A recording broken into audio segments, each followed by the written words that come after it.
በሴት እንዳትጠፋ ይህንን አድርግ። የወንዶች እስር ቤት ኑሮ መንስኤዎች።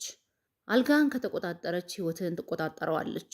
የቲቪ ሪሞትን የያዘች ሴትና የአልጋውን ጨዋታ የሚወድን ሰው ደካማ ጎን ያወቀች ሴት ሁለቱ አንድ ናቸው። ለዚህ ነው የአልጋ ጨዋታ ማብሪያና ማጥፊያ ሪሞት ነው የምልህ። ሴቷ ይህንን ሪሞት ከያዘች ታጠፋሃለች ወይም ደግሞ ታበራሃለች።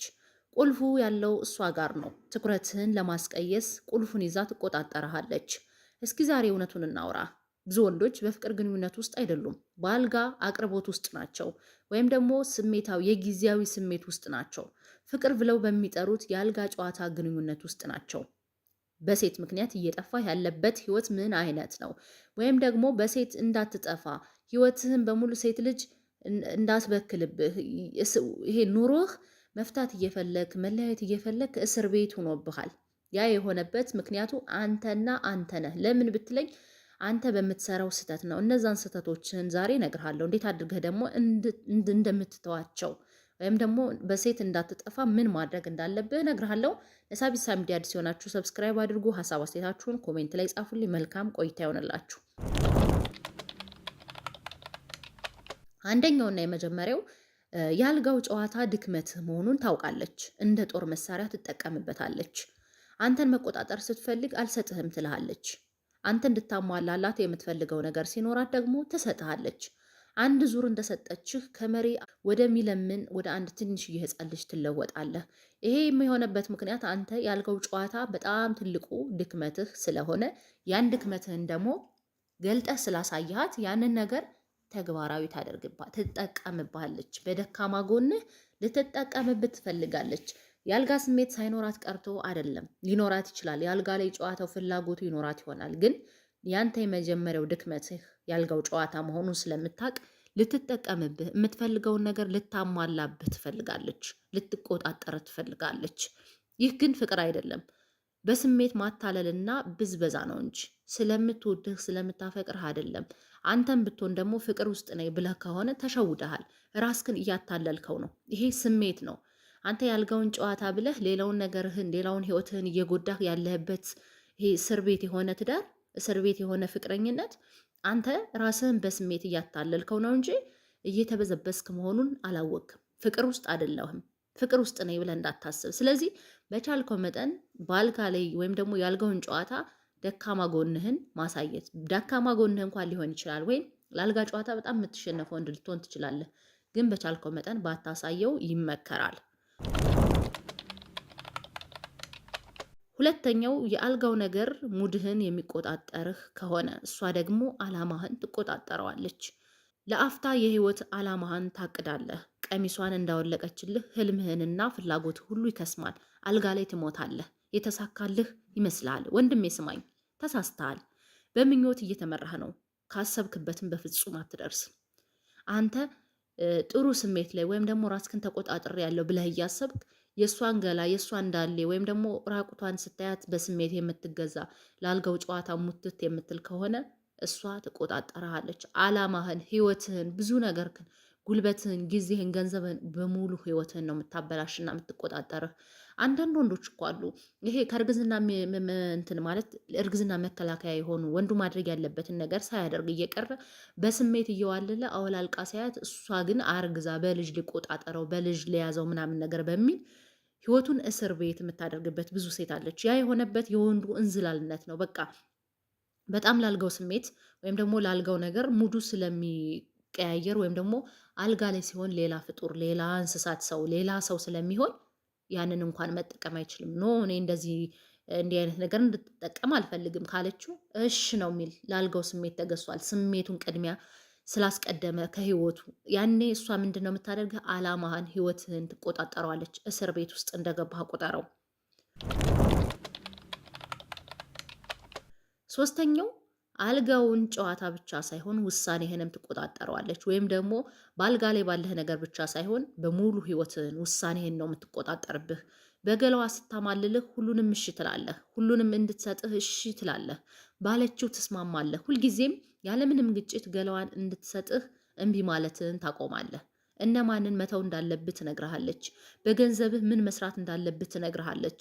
ሁሉንም ትዕዛዟን እንደ ሮቦት መቀበል ትጀምራለህ። ምክንያቱም ትልቁን ህይወትህን ወይም ደግሞ ትልቁን የህይወትህን አላማ ትተህ የእሷን ገላ የእሷን ፈራሽ ገላ የእሷን ነገ የሆነ ነገር የሚሆን ገላ ተራውን ስሜትህን ስላስቀደምክ በባርነት ውስጥ ትቀጥላለህ። ባሪያ አድርጋ ትገዛሃለች። ያኔ አንተ በምንም በህይወት ጣልቃ ገብተህ መወሰን አትችልም። በአንተ ህይወት እሷ ትወስንልሃለች። ከማን ጋር መዋል እንዳለብህ፣ ምን መብላት እንዳለብህ፣ ምን መጠጣት እንዳለብህ ሁላ ልትል ትችላለች፣ ልትገዛ ትችላለች። ይሄን መብላት አለብህ፣ ኦኬ፣ ይሄን መጠጣት አለብህ፣ እሺ፣ እዚህ ቦታ መሄድ አለብህ፣ እሺ፣ እንደዚህ ማድረግ የለብህም፣ እሺ። ያኔ ያንተ ህይወት ተበላሸ። ስለዚህ አንተ ምን ውስጥ ነው ያለው? ምን ውስጥ ነው ያለው? ራስህን እስኪ እስር ቤት ውስጥ ነው ያለው።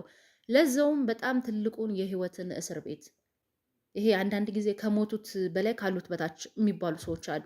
ልክ እንዲህ አይነት ህይወት ነው የምትኖረው። እርግጠኛ ሁኜ የምነግርህ የታሰረ ሰው እስር ቤት የገባ ፍርድ ተፈርዶበት ወንጀል ሰርቶ አንዴ ገብቷል።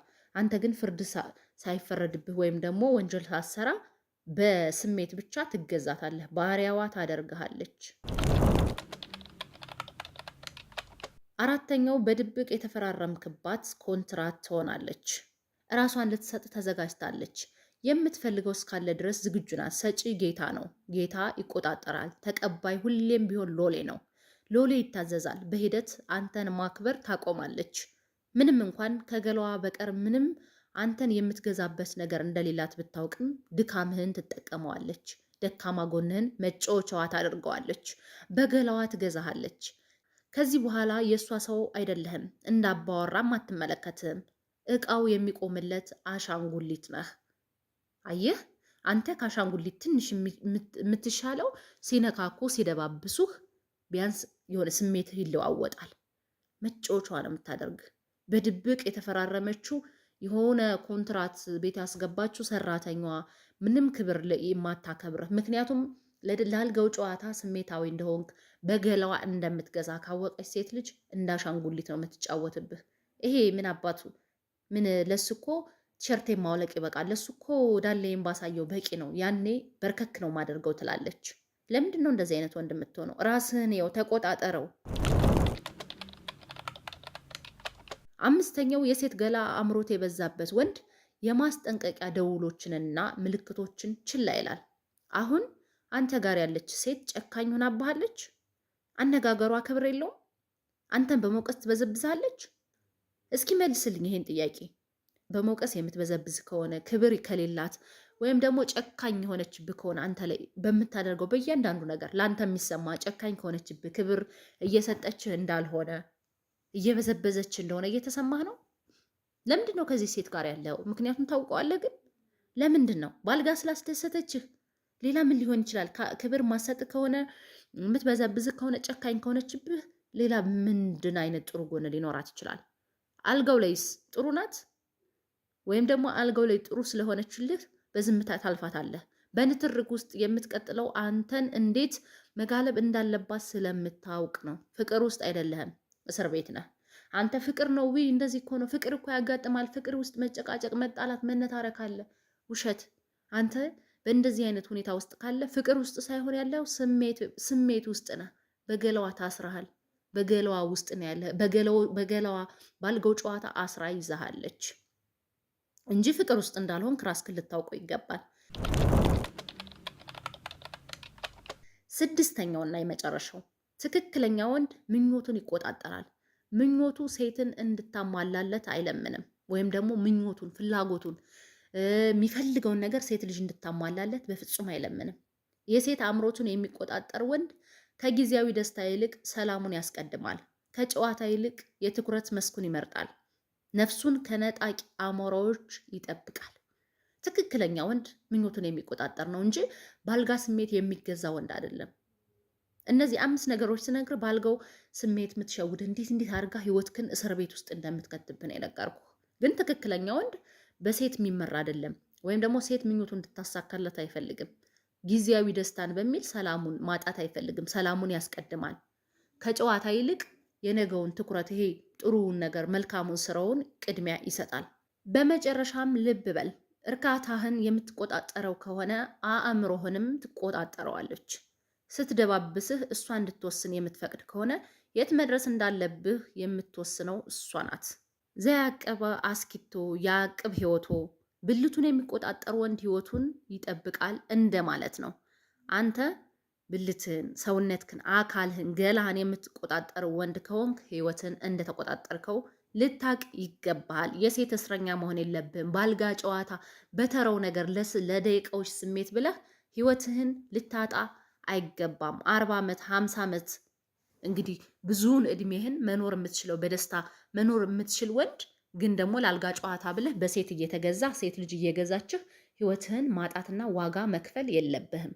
ውድ የሳቢሳ ቤተሰቦች የዛሬው ፕሮግራም ይህን ይመስላል። ለሳቢሳ ሚዲያ አዲስ የሆናችሁ ሰብስክራይብ አድርጉ። ሀሳብ አስተያየታችሁን ኮሜንት ላይ ጻፉልኝ። መልካም ጊዜ